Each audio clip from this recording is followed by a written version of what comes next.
Շենգավիթ վարչական շրջանի երկու պաշտոնատար անձինք մեղադրվում են խոշոր չափի կաշառք ստանալու մեջ։ Հակակոռուպցիոն կոմիտեի փոխանցմամբ նրանք տեղյակ լինելով Երևանում գործող զվարճանքի կենտրոնի գիշերային ժամերին աշխատելու թույլատվության բացակայության ու 1 միլիոն դրամի չափ տեղական տուրք վճարած չլինելու մասին կաշառք են պահանջել։ Պաշտոնատար անձինք որևէ միջոց չեն ձեռնարկել իրավախախտումն արձանագրելու համար եւ օրենքով սահմանված համապատասխան վճարները չկատարած զվարճանքի կենտրոնից անխոչնդոտ աշխատելու համար պահանջել են 600,000 դրամ կաշառք։ Օտարերկրյա քաղաքացին իրացնելու նպատակով ձեռք է բերել առանձնապես խոշոր չափերի 10 կիլոգրամ մեթամֆետամին տեսակի թմրամիջոց եւ տեղափոխել Հայաստան։ Այնուհետև օտարերկրյա մեկ այլ քաղաքացին տեղեկանալով դրա գտնվելու վայրի մասին ապօրինի ձեռք է բերել այն, սակայն պետական եկամուտների ծառայության եւ ազգային անվտանգության ծառայության հետ համատեղ իրականացված օպերատիվ հետախուզական միջոցների արդյունքներում քաղաքացին ձերբակալվել է։ Երևանի թիվ 13 դպրոցի 8-րդ դասարանի աշխատակիցներից մեկը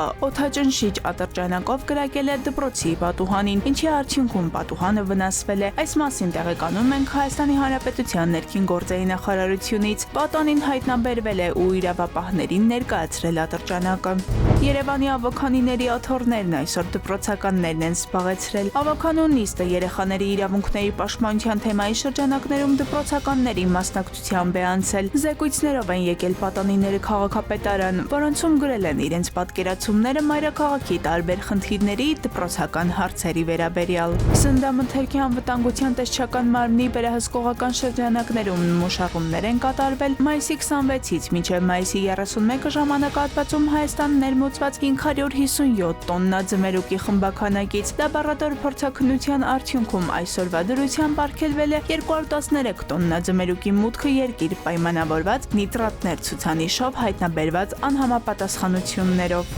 Ֆրանսիայի Անսի քաղաքում հունիսի 8-ից 14-ը կկայանա Անսիի անիմացիոն ֆիլմերի միջազգային փառատոնը, որին Հայաստանը կներկայանա Օձի ապուր կարճաժամկետ անիմացիոն ֆիլմով։ Այն ընդգրկվել է աշխարհի ամենահեղինակավոր անիմացիոն այս կինոփառատոնի կարճամետրաժ ֆիլմերի հեղինակներ մրցույթային բաժնում։ Սյուժեն ռազմաճակատ մեկնող զինվորի մեկօրյա պատմություն է, որի համար ճանապարհին պատահած դիպվածները երանելի իրականության պատկերացումների հիմք են դառնում։ Հասմիկ Անտոնյան, ժամը լրատվականի համար։